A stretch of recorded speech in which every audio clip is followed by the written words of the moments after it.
पता चला है इंडिया गेट से अमर जवान ज्योति को बुझा दिया गया। वैसे भी मेरे दोस्त, आपके घर के दिए को ये बुझा दिए, पता नहीं कितने लोग, कितने माओं के बेटे, कितने क्या बोलते हैं, पिताओं के बेटे, कितने बेटों के पिता, कितने की माताएं, कितने की बहनें, कितने की बीबी, कितने के बच्चे, कितने लोग मर गए, मार डाला इन्होंने, मतलब दिया बुझा दिया। अभी जवान ज्योति क्या बोलते हैं, इंडिया गेट पर अमर जवान ज्योति को बुझाने में इनको कहां तकलीफ होगी। और मैं थोड़ा एक व्यंग की बात बोलता हूं, इसको थोड़ा समझिए, इसको लोगों तक पहुंचाइए। मैं कहता हूं इंडिया गेट के अमर जवान ज्योति को नरेंद्र भाई ने इसलिए बुझा दिया कि वहां किसी भी शाह, पारेख, मेहता, चौकसी, नीरव मोदी, मेहुल का नाम नहीं था। तो एक तो फिर तो कैसे बर्दाश्त कर सकते हैं आप समझो। इतिहासकारों ने, देश के हमारे इतिहासकारों ने गुजराती भाइयों के साथ अन्याय किया। इतने बलिदानी हुए हैं गुजराती भाई, उनके बलिदान को नेग्लेक्ट किया इतिहासकारों ने, सही नहीं लिखा, इसीलिए वहां कोई नाम नहीं डाला। अब अगर ये नाम होते तो डेफिनेटली ये क्या, जहां 3,000 करोड़ की पटेल की मूर्ति नरेंद्र भाई बनवा सकते हैं, वहां थोड़ा खर्चा करके अगर वो अमर जवान ज्योति जलती रहती तो कोई फर्क नहीं पड़ता। असली मुद्दा यह था कि वहां किसी गुजराती भाई का नाम नहीं था, उनके अपने भाइयों का, अडानी का, अंबानी का, किसी का नाम नहीं था। तो एक और बात, अब तो वार मेमोरियल नरेंद्र भाई मोदी ने बनवाया है, बड़ी खुशी की बात है। आप भी जाइएगा, जरूर देखिएगा।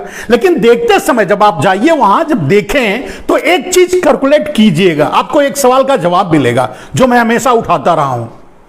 मुझे यह बात जरूर बताइएगा मेरे दोस्त कि वहां जो नाम लिखे हुए हैं, बोलते हैं कि 24-25 100 या 24-25 हजार, जो भी बहुत ज्यादा संख्या में वहां नाम लिखे हुए हैं, जिन्होंने शहादत दी है, जिन्होंने लड़ाइयां लड़ी हैं, तो मैं ये जानना चाहता हूं कि अब तो ये इतिहास नरेंद्र भाई ने लिखा है और अब ये जो है वार मेमोरियल भी नरेंद्र भाई ने बनवाया है, तो निश्चित ही इतिहास में किसी का नाम छूटा नहीं होगा, और कम से कम गुजराती भाई का तो बिल्कुल नहीं छूटेगा। तो छूटा नहीं होगा तो वहां नाम डाले होंगे तो मेरे दोस्त पढ़ के जरूर मुझे बताना। मुझको यह जानना, मेरी बहुत बड़ी उत्सुकता है, मैं इतिहास का विद्यार्थी रहा हूं, मेरी बहुत बड़ी उत्सुकता है कि मैं जानना चाहता हूं कि हमारे गुजराती भाइयों ने इतना बलिदान दिया देश के लिए, देश को आजाद कराने के लिए, तो उनका कहीं नाम नहीं आता, कहीं नाम मुझे पढ़ने के लिए नहीं मिलता।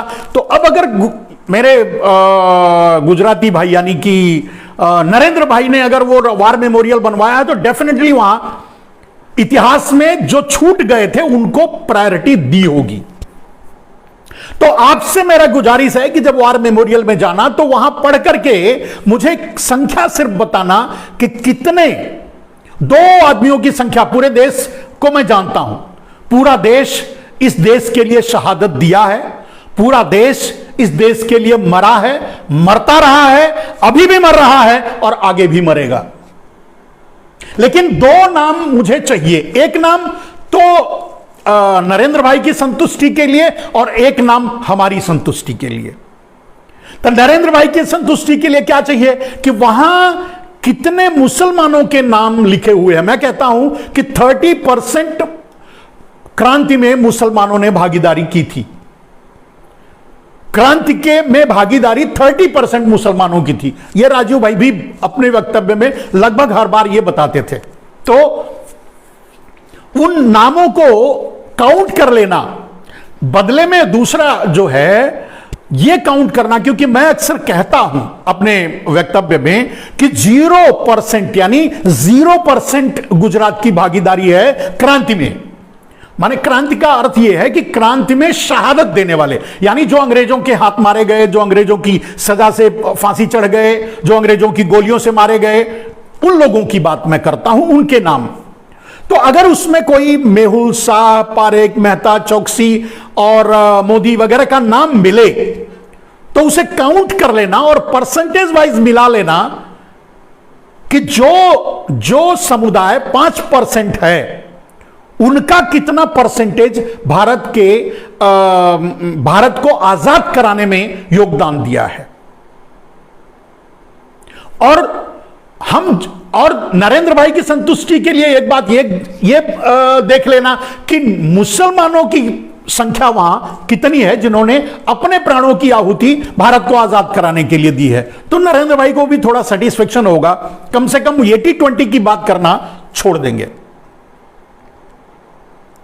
80-20 की लड़ाई को वो बंद कर देंगे। और मैं समझता हूं कि अगर पूरा देश एक सुर से यह बात कहना शुरू करे, या यह बात नरेंद्र भाई से पूछना शुरू करे, या जो भी हिंदू मुसलमान की बात उठाए उससे यह पूछे कि यह हिंदू मुसलमान की बात अगर दो राष्ट्राध्यक्ष, मतलब देश को संभालने वाले, बहुत बड़ी कुर्सी पर, भारत की सर्वोच्च कुर्सी पर बैठे हुए लोग अगर देश में आग सुलगाना चाहते हैं, सांप्रदायिकता फैलाना चाहते हैं, 80-20 की बात करते हैं, तो उनसे जरा पूछा जाए। 80-20 का मतलब तो हिंदू और मुसलमान हुआ, तो उनसे जरा पूछा जाए कि 20 और 5 में 20% मुसलमान और 5% गुजराती, 20% मुसलमानों में से कितनों ने अपनी शहादत भारत को आजाद कराने के लिए दिया है, और 5% मुसलमानों में से 5% गुजरातियों में से कितने लोगों ने अपनी शहादत भारत को आजाद कराने के लिए दिया है। यह बात अगर नरेंद्र भाई को बताई जाएगी, अमित भाई को बताई जाएगी, तो कम से कम उनका जो भ्रम फैला हुआ, उनका दिमाग जो गड़बड़ हो गया है, वो हर चीज को सांप्रदायिकता में घसीटना चाहते हैं, वो बंद कर देंगे। वो बार बार यहां तक कि बड़े बड़े नाम ले लेते हैं कि ये हुआ, वो हुआ, बड़े अपराधियों के, सबको, मैंने सारे मुसलमानों को अपराधियों की कैटेगरी में खड़ा कर देते हैं। मैंने ये आप लोगों के सामने रखा था कि अब ये देख लीजिए कि मुसलमान ज्यादा अपराध किए हैं या गुजराती। खैर, इसको और कभी मैं व्याख्या करूंगा। तो अमर जवान ज्योति नरेंद्र भाई ने 2 कारणों से बुझाया। एक तो मैंने कहा कि वहां उनका नाम नहीं था, उनके लोगों का नाम नहीं था, और दूसरा सबसे बड़ा कारण यह था कि वो ऐसे ही है। जब आपको कहते हैं कि अपने घरों में दिया बुझा दो, अंधेरा कर दो और बाहर निकल करके टार्च जलाओ, दिया जलाओ। जानते हैं घरों में अंधेरा करके बाहर लोग दिया कब जलाते हैं? जब किसी के घर में मृत्यु होती है। तो मृत्यु कांड तो नरेंद्र मोदी ने पहले ही लिख दिया, आपसे करवा दिया। वो मृत्यु के बाद बहुत सी प्रक्रिया होती है, बहुत ज्यादा प्रक्रिया को नहीं जानता, लेकिन ये जरूर जानता हूं कि मृत्यु के बाद घर में अंधेरा करके घर के बाहर दिए जलाए जाते हैं किसी न किसी दिन, 12-13 दिन का उनका प्रक्रिया होती है उसमें। खैर, तो वो कांड तो पहले ही आपके घर में करवा दिया, आपके दिए तो वैसे ही बुझवा चुके हैं। तो अमर जवान ज्योति के दिए को बुझाना कौन सी बड़ी बात उनके लिए है? और वो इनके, भाई हम कहते हैं, एक बात बताओ, अगर अमर जवान ज्योति वार मेमोरियल और अमर जवान ज्योति दोनों जगह, मतलब इंडिया गेट दोनों जगह जलती तो क्या फर्क पड़ता? अरे भाई नरेंद्र भाई, आप 8,000 करोड़ की जहाज में घूमते हो, करोड़ों करोड़ की क्या बोलते हैं BMW और पता नहीं कौन कौन सी मर्सिडीज और गाड़ियों में टहलते हो, पता नहीं, मतलब 4 सूट बदलते हो तो हम समझते हैं कि 1 करोड़ का तो एक दिन में आप कपड़े बदल लेते होगे, दूसरे और जो साजो सामान है आपके, आप पर ही करोड़ों करोड़ रुपया रोज का खर्चा होता है। 22,000 करोड़ का आप महल बनवा रहे हो संसद भवन। अब उसकी क्या जरूरत थी? संसद भवन तो पहले से था। तो जब ये कर ही रहे हो तो एक जगह और जवान ज्योति, हम कहते हैं हमारे सेना के वीरों या हमारे देश के वीरों के नाम से एक जगह क्या 2-4-10 जगह और जलवा देते। आपको तो और दूसरे 2-4 जगह जलवाना चाहिए था, आप तो बुझा दिए। अब ये क्यों आपने किया पता नहीं, इसका परिणाम देश पर क्या, इसका असर देश, इसे अशुभ भी माना जाता है। आप दिया बुझाना अशुभ माना जाता है, और देश के नाम पे जो दिया जल रहा है, देश के वीरों के नाम पे जो दिया जल रहा है, उसको बुझाना अशुभ माना जाता है।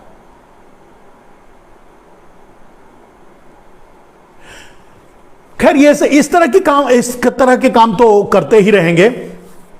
दूसरा न्यूज मतलब ऐसे ही पता चला है कि अखिलेश यादव पाकिस्तान को अपना दुश्मन नहीं मानते। भाई ये मैं नहीं कह रहा हूं ये न्यूज में आया है, और ये हमारे संबित भाई कहते हैं कि अखिलेश भाई पाकिस्तान को अपना दुश्मन नहीं मानते। पता नहीं कहीं इंटरव्यू वगैरह से निकाल लिया होगा। भाई मैं दुश्मन तो किसी को नहीं मानता यार, और अगर दुनिया में किसी को दुश्मन मानना चाहिए तो अमेरिका को मानना चाहिए, जो हथियार बनाकर दुनिया को सप्लाई करता है, आपस में लड़ाता है, पैसे देकर लड़ाता है, दुनिया को बर्बाद करता है, उसको मानना चाहिए। वो दुनिया का दुश्मन तो वह है। वो कोई जो छोटा मोटा देश, कोई भी देश दुनिया का दुश्मन कैसे, किसी का भी दुश्मन कैसे हो सकता है। और कम से कम वो देश, अब पाकिस्तान के बारे में ही सोच लो, जहां हमारे प्रधानमंत्री जाकर बिरयानी खा के आते हैं, हम उसको कैसे दुश्मन मानेंगे यार। और मोस्ट फेवरेट कंट्री का दर्जा उसका खत्म कर दिए थे, फिर से लागू कर दिए। यानी बिजनेस में मोस्ट फेवरेट कंट्री पाकिस्तान है, उसको फिर से लागू कर दिए। भाई अगर वहां की प्याज खाते हो, आप वहां से व्यापार करते हो, आपके अडानी और अंबानी भाई का सबसे ज्यादा प्रोजेक्ट वहीं पाकिस्तान में चल रहा है, चीन में चल रहा है। और चीन आपके दुनिया को तो छोड़ दो, आप गुजरात को ही मॉडल बना करके पूरे देश के सामने पेश करके आपने चुनाव जीता और प्रधानमंत्री बने।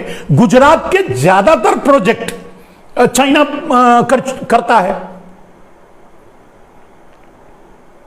चाइना से आपका बड़ा गहरा रिलेशन है। आप 18 बार जाकर के वहां घूम टहल के आए हो, गलबहियां करके आए हो अमेरिका से, पाकिस्तान में बिरयानी खा के आए। भाई आप करो तो दोस्ती, और हम अगर कह दें तो गलत हो गया। भाई आप जो करोगे वही तो, हम तो आपके पीछे पीछे हैं। आप दुश्मन मानो पाकिस्तान को, हम भी मानेंगे। आप चीन को दुश्मन मानो, सारे रिश्ते तोड़ दो। वो चीन बॉर्डर पे हमारा देश कब जा रहा है, पुल बना रहा है, गांव बसा रहा है, और आप उद्घाटन करने की तैयारी कर रहे हो कि जाकर के आप उद्घाटन करोगे। तो आप करो तो ठीक। अगर हम कहते हैं कि भाई हमारी कोई दुश्मनी चीन और पाकिस्तान से नहीं है, तो हम गलत हो गए। गलत। अगर चीन की दुश्मनी पाकिस्तान से, चीन से है, तो आपको सामने आना चाहिए, आपको बोलना चाहिए। हम कैसे बोलें? हम तो आपके पीछे, आपके साथ खड़े हैं। आप कहोगे दुश्मन तो हम दुश्मन कहेंगे, आप मित्र कहोगे तो हम मित्र कहेंगे। अब अखिलेश यादव बोल दें कि पाकिस्तान या किसी भी देश के लिए हमारा दुश्मन कौन है, पाकिस्तान की ही बात कर दें, तो मोस्ट फेवरेट नेशन का आप दर्जा देते हो, वहां से बिजनेस करते हो। आपके दोनों भाई अडानी अंबानी वहां बहुत सा प्रोजेक्ट कर रहे हैं, चीन में, पाकिस्तान में, और हमको कहते हो हम दुश्मन माने। भाई हमको कहते हो झालर मत जलाना चाइना का, और आप चाइना को भुला करके पटेल की मूर्ति बनवा लेते हो 3000 करोड़ का। अब ये आपको बताना चाहिए भाई कि दुश्मन कौन है। आप कहोगे तो हम करेंगे। नेता तो आप हो, प्रधानमंत्री देश के आप हो। आप बिरयानी, आप अगर कहोगे कि मैं तो बिरयानी खाऊंगा, लेकिन आप अगर नाम भी ले लोगे तो हम आपको दुश्मन मान लेंगे। ऐसा कैसे चलेगा यार? आप खाओ बिरयानी, मजा लो, और हम कोई बोल भी दे तो उसको भी पीछे पड़ जाओगे, तो ये तो गलत बात है। पात्रा जी कहते हैं, पात्रा जी की बात को ही थोड़ा सा और करते हैं कि पात्रा जी कहते हैं जो जिन्ना से करे प्यार वह पाक से कैसे इनकार करेगा। इनकार ये अखिलेश पर तंज है। भाई अखिलेश हमारे भाई, चाचा, ताऊ, मामा कुछ नहीं लगते। हम कोई पार्टी वार्टी से नहीं मतलब हमसे है। हम तो बस मजा ले रहे हैं, इस बात को बता रहे हैं आपको इनकी दोगली नीतियों को, इनकी दोगले भाषाओं को। पात्रा जी कहते हैं जिन्ना से करे प्यार वह पाक से कैसे करे इनकार। बिल्कुल सही कहा आपने। लेकिन पात्रा भाई, महापात्रा ही है मेरे ख्याल से। हम लोग कहते हैं ना, मतलब मरने के बाद जिसको दान देते हैं उसको पात्रा कहते हैं, महापात्रा कहते हैं। तो वो मेरे ख्याल से ये वही है, मतलब क्या कहते हैं, पात्रा भाई वही है महापात्रा, जिसको मतलब मरने के बाद अपने घरों से दान दिया जाता है, तो वही है महापात्रा। तो महापात्रा भाई, आप इस स्लोगन को थोड़ा पलट कर बोलना चाहिए था। जो नवाज शरीफ से करे प्यार वो जिन्ना से कैसे करे इनकार। अब नवाज शरीफ की बिरयानी खाने जाओगे और कहोगे कि हम जिन्ना से नफरत करते हैं, ये कैसे कर पाओगे बताओ। आपके आपके आपके आपके ही आडवाणी भाई जो है जाकर के जिन्ना की मजार पे घूम करके भी आ गए हैं। खैर ये आपकी दोहरी और दोगली बातें हैं, दोगली नीतियां हैं। किसी के लिए कुछ, किसी के लिए ऐसा नहीं है। जो भी नियम बनाओ, जो भी सोचो, एक बार अभी अब आप ये पात्रा जी अब यही बात बता दो। आपने कहा कि जो जिन्ना से करे प्यार वो पाक से कैसे करे इनकार। बहुत बिल्कुल आपने मीडिया में स्लोगन डाला, अच्छी बात है। लेकिन अब आपसे मैं पूछ रहा हूं, जो नवाज शरीफ की खाए बिरयानी वो कैसे जिन्ना की करेगा बुराई। चलिए खैर, ये तो मजे की बातें हैं। कुछ और बातें सुना है, पता चला है कि सुभाष चंद्र बोस की प्रतिमा नरेंद्र भाई ने लगवा दी। बहुत बड़ा काम किया है। वैसे नरेंद्र भाई ने आए थे तब कहे थे कि हर रोज, माने हर रोज नहीं या हर महीने, हर रोज ऐसे ही कुछ था, शायद हर महीने सुभाष चंद्र बोस जी के रहस्य से पर्दा उठाएंगे, एक एक फाइल हर महीने खोलेंगे और जवाहरलाल नेहरू को जेल भेजेंगे। ये तो मैंने मजाक में कह दिया, जवाहरलाल नेहरू तो मर गए हैं, उनको जेल में भेजने के लिए मोदी को भी ऊपर जाना पड़ेगा। लेकिन मतलब जो टोन का इस्तेमाल उन्होंने किया था उस समय, वो यही बताना चाहते थे कि सुभाष चंद्र बोस के साथ जो भी हुआ है उसके लिए कांग्रेस जिम्मेदार होगी। मैं नहीं होगी, नहीं होगी, मुझे कोई मतलब नहीं, या ये मुझे नहीं जानते। लेकिन सवाल ये, आपने कहा था कि आप उस टोन में कहा था और आपने देश से ये कहा था कि हर महीने हम रिलीज करेंगे एक एक फाइल, पोल खोल के रख देंगे। तो आपके भारतीय जनता पार्टी वाले बड़े बेसब्री से 7 साल से इंतजार कर रहे हैं, हर महीने आप खोलने वाले थे, क्या हुआ? नेहरू सहित पूरे कांग्रेस को कटघरे में खड़ा करने वाले थे, क्या हुआ? खैर, वैसे इन सब चीजों की उम्मीद तो की नहीं जा सकती आपको। आपने जब सारे देश के सारे चोरों को, काले धन वालों को ही छुपा लिया, बचा लिया, तो ये सब छोटी मोटी बातें तो आपके लिए,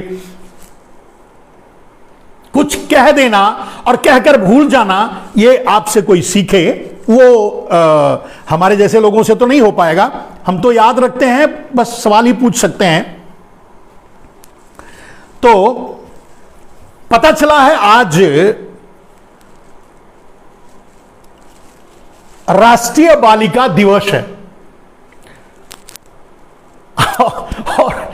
और एक मजाक की बात है मेरे दोस्त, आज राष्ट्रीय बालिका दिवस है और आज सबसे ज्यादा, जब भी आप कोई फेसबुक खोलिए, सोशल मीडिया खोलिए, तो सबसे ज्यादा मोदी का बयान वो चल रहा है, बेटी बचाओ बेटी पढ़ाओ वाला।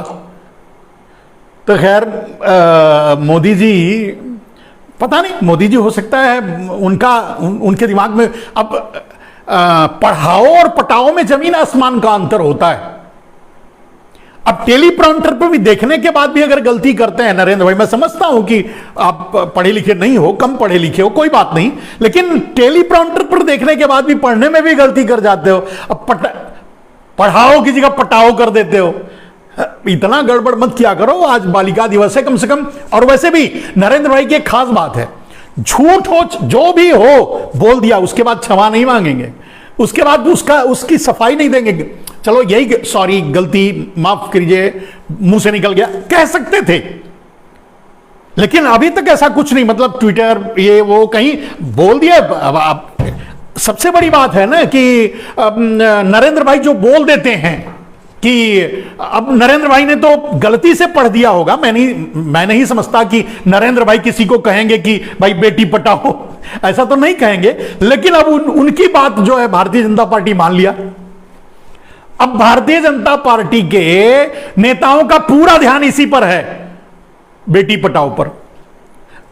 अब बेटी बचाओ भारतीय जनता पार्टियों से, इन रणों से बेटी बचाओ।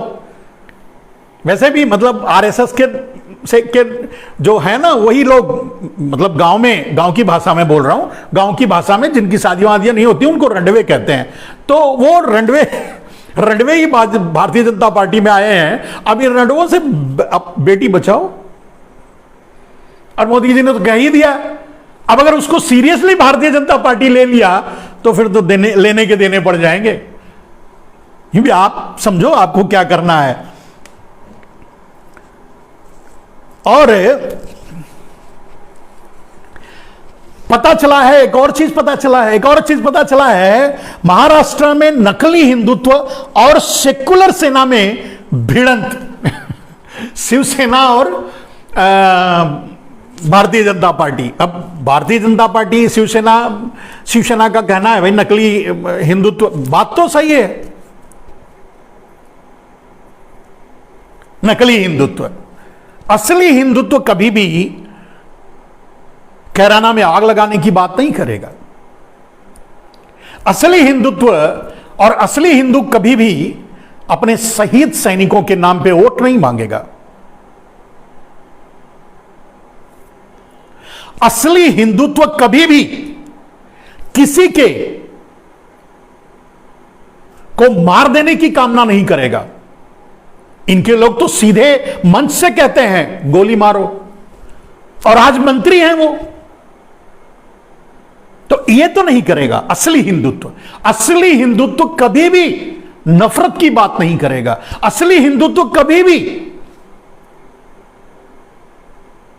देश तोड़ने की बात नहीं करेगा, देश बांटने की बात नहीं। लोगों के बांटने का अर्थ ही होता है देश बांटना।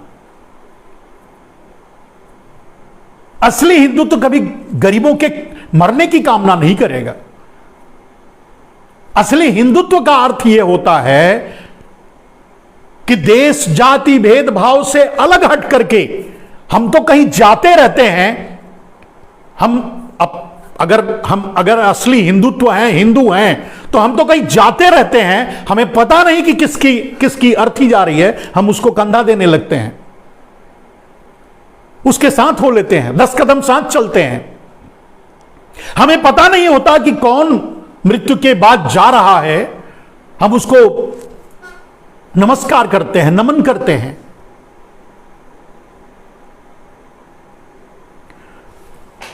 तो यह तो बिल्कुल सही बात है कि नकली हिंदुत्व के लोग हैं ये भारतीय जनता पार्टी वाले, जो देश को, जिनका विजन, जिनका मिशन यह है देश को तोड़ना। चुनाव जीतने के लिए ये किसी भी हद तक जा सकते हैं और कुछ भी कर सकते हैं। आपने देखा कुछ गायिका, मैंने भी उसका गाना अपने उस पे शेयर किया, नेहा सिंह राठौर ने कुछ गाने गाए और उसमें एक शब्द को आप काट नहीं सकते। उसने जिन शब्दों का प्रयोग किया, जिन घटनाओं का प्रयोग किया, जिनको विवेचक, रोचक को जिस रोचक का इस्तेमाल किया, उनमें से एक शब्द को आप इनकार नहीं कर सकते। लेकिन अब उसके पीछे पूरी भारतीय जनता पार्टी पड़ गई, तो ये सच सुनना इनके बस में नहीं होता। ये सच सुनने के आदी नहीं है, सच सुन भी नहीं पाते। तो देश को, मेरे दोस्त, देश को इनसे बचाना है। आपको, अगर आप राष्ट्रवादी हैं, आप अगर देशभक्त हैं, तो आप देश को इनसे बचाइए। अगर भारत को किसी से खतरा है तो भारतीय जनता पार्टी से है। और मैंने कहा, मेरे दोस्तों की मैंने असली लड़ाई 5, और मेरा मुद्दा जो मैंने आज डाला था वो यही था कि 5 देश के लिए घातक कौन है, 5% या 20%, जो ये कहते हैं, ये 20 और 80 और 20 का नारा देते हैं, यानी हिंदू मुसलमान। और मैं इनसे कहता हूं 5 और 95, यानी Gujarati and other than Gujarati. Gujarati में वैसे कुछ लोग हैं जो नरेंद्र भाई के भाई बंद हैं, वही लोग, यानी उनकी कैटेगरी के लोग, यानी कुछ लोग हैं, सारे गुजराती नहीं, कुछ लोग। आप भले ही सारे मुसलमानों को कटघरे में खड़ा करो, मैं सारे गुजरातियों को कटघरे में नहीं खड़ा कर सकता, नहीं करूंगा। लेकिन जितने चोर हैं, फ्रॉड हैं, वो सब गुजराती हैं, उनमें 90% गुजराती हैं। और इसके लिए मैंने बहुत सी चीजें मैंने सार्वजनिक करने के लिए कही। नरेंद्र भाई अगर सार्वजनिक करने की हिम्मत करते हैं तो वो सार्वजनिक करें ब्लैक मनी की लिस्ट, किसके पास है ब्लैक मनी, कहीं भी हो, चले सामने रख दो, समझ में आ जाएगा देश को। किसने भारत बैंकों को लूटा है, लूट करके भागा है, उसकी लिस्ट रख दो। एनपीए किसके ऊपर है, उसकी लिस्ट रख दो। 500 करोड़ के ऊपर कौन लोन ले रखा है, उसकी लिस्ट रख दो। भाई सार्वजनिक करो कुछ, अगर आप ये चाहते हो तो। कहने का अर्थ यह है कि देश को खतरा किससे है।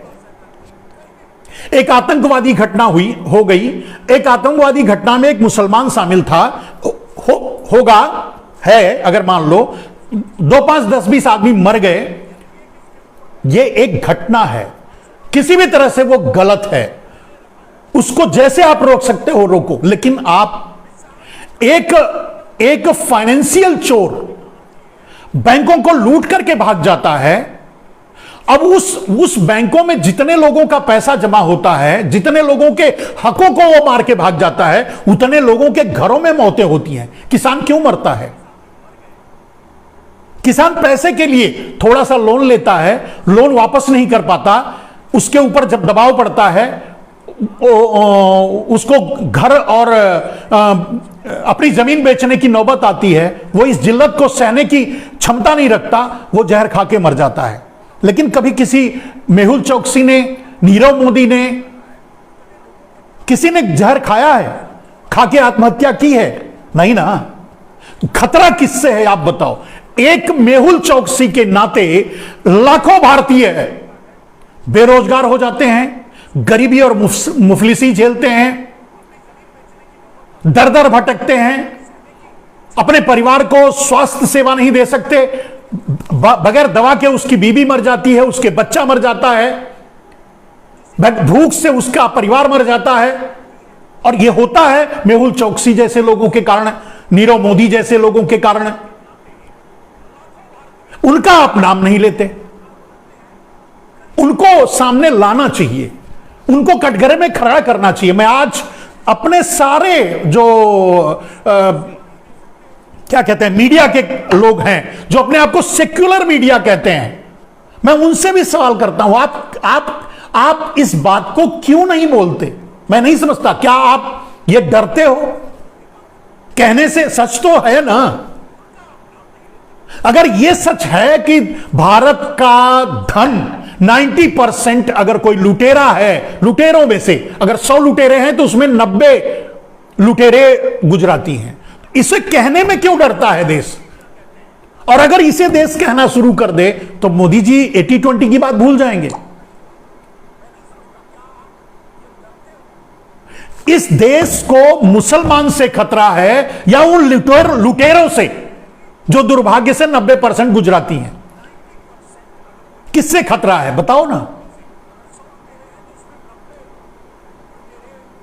एक गुजराती देश की रीढ़ की हड्डी तोड़कर निकल लेता है, लाखों करोड़ों का गमन कर लेता है, लाखों करोड़ ले जाकर भाग जाता है, लेकर भाग जाता है, लाखों करोड़ लेकर खा जाता है और उसको माफ कर दिया जाता है। कुछ हजार कुछ लाख के लिए एक किसान आत्महत्या कर लेता है और करोड़ों 100, 200, 500, लाखों करोड़ खा करके गुजराती ऐश करता है। मैं ये प्रोनाउंस क्यों कर रहा हूं, ये कह क्यों रहा हूं कि नरेंद्र भाई उनका नाम भी आप तो कहते हो, आप उत्तर प्रदेश में चुनाव लड़ते समय बड़े ताल ठोक के कहते हो कि सारे अपराधियों को ये कर दिया, वो कर दिया, अतीक अहमद, मुख्तार अंसारी, ये कौन वो कौन, पता नहीं कौन, और मुसलमानों का ही नाम लेकर आप कहना चाहते हो क्योंकि 80-20 आपको करना है। लेकिन उनसे क्या खतरा हुआ है देश को, आम आदमी को उनसे क्या खतरा हुआ है? अरे 2-4 को गोली मारी होगी, हो सकता है जेल में डाल दो, फांसी दे दो, जो कानूनन सजा बनती उसको दे दो, लेकिन उसको कौन सी सजा आपने दी जिसके कारण भारत के करोड़ों लोग तड़प कर भूख से मर गए, किसानों ने आत्महत्या कर ली, उनको कौन सी सजा दे दी? उनका नाम भी लेकर के चुनाव में वोट मांगो। भाई आप कहते हो कि 20 वालों में से अपराधी हैं, तो 25 वालों में से भी गिनाओ ना कितने अपराधी हैं, उनका नाम भी लो, हिम्मत है उनके नाम को लेकर के चुनाव में वोट मांगो ना, सार्वजनिक करो ना, है हिम्मत। और सबसे बड़ी बात मेरे दोस्त, अगर उत्तर प्रदेश का कोई सांसद है, कोई विधायक है, पार्टी का नेता है, किसी में यह हिम्मत नहीं होती कि वो अपने नेता से पूछे कि भाई आप ऐसे कैसे कर सकते हो? अगर आप ये कह रहे हो तो फिर आप वोट लिस्ट भी दो। आप अगर XYZ किसी मुसलमान का नाम लेकर अपराधी साबित करना चाहते हो पूरी कम्युनिटी को, तो आप उस अपराध करने वालों की भी लिस्ट तो जारी कर दो। बैंकों को लूटा किसने?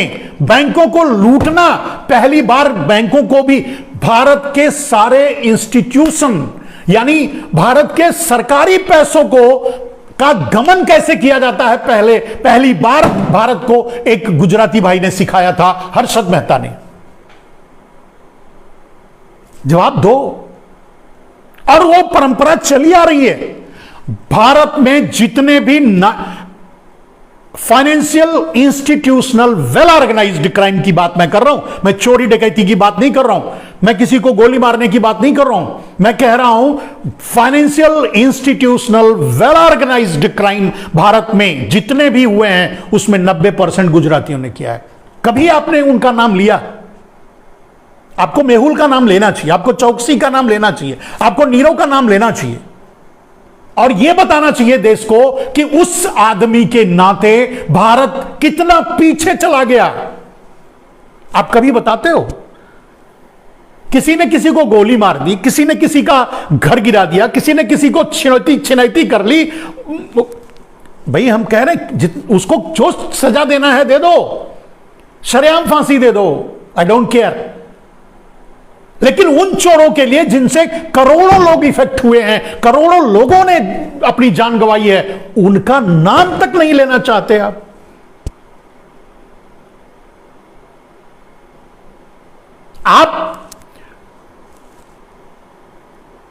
भारत के प्रधानमंत्री हो या गुजरात के मुख्यमंत्री, यह बात आपको बतानी होगी। आज नहीं तो कल लोग पूछेंगे, पूछना शुरू करेंगे, तब आपको बात समझ में आएगी दोस्तों। और आप लोग अगर कुछ सवाल करना चाहते हैं तो आप लोगों का सवाल मैं एक और अनुरोध करता हूं, मेरे दोस्तों, मेरे भाइयों, मेरे मित्रों, जब मैं इसी लोकतंत्र टीवी के पर ही मैं डालता हूं पोस्टर, उस पोस्टर में जम के अपना सवाल डाला करिए। जैसे आज 60-70 सवाल थे, मैं खुश हो गया, तो जम करके अपने सवाल डाला करिए, वो मैं यहां ले लिया करूंगा। क्योंकि जब मैं बोलता रहता हूं उस समय मैं कंसंट्रेट नहीं कर पाता। यहां आप जो सवाल लिखते हो तो पहले से लिख यहां भी डालो, लोग उसका जवाब देते रहेंगे, लोगों के पास आपकी बातें पहुंचेंगी। लेकिन जो यहां डालते हो वो पहले भी डालो। और एक और गुजारिश आपसे, इतने लोग जुड़े हुए हो, मैं काफी शुक्रगुजार हूं आपका, बड़ा उत्साहित हूं मेरे दोस्त। मैं आपसे अनुरोध करना चाहता हूं कि आप 30 सेकेंड, मैक्सिमम 30 सेकेंड का वीडियो हमने अपने टाइमलाइन पे डाला था, और वो मोबाइल नंबर, व्हाट्सएप नंबर, उस व्हाट्सएप नंबर पे फिर से डाल दूंगा, इस पे भी डाल दूंगा। उस व्हाट्सएप नंबर पे 30 सेकेंड का अपने सवाल के साथ अपना लाइव वीडियो भेजो। दोस्तों आपको पता होगा, आप मेरे पीछे देख रहे होंगे कि ग्रीन लगा हुआ है, ग्रीन पर्दा लगा हुआ है जिस पर मैं लाइव कर रहा हूं। अब अगर जो भी वीडियो आपसे आएगा आपके सवाल का, तो इस पर्दे पर चलता रहेगा आपके वीडियो के साथ हमेशा। अपने सवाल, अपना वीडियो डालकर भेजिए। आपको भी, आप कुछ कह रहे हो, आप कोई सवाल कर रहे हो, तो लोगों तक वो बात पहुंचनी चाहिए, जानी चाहिए। मेरा मकसद बस इतना है।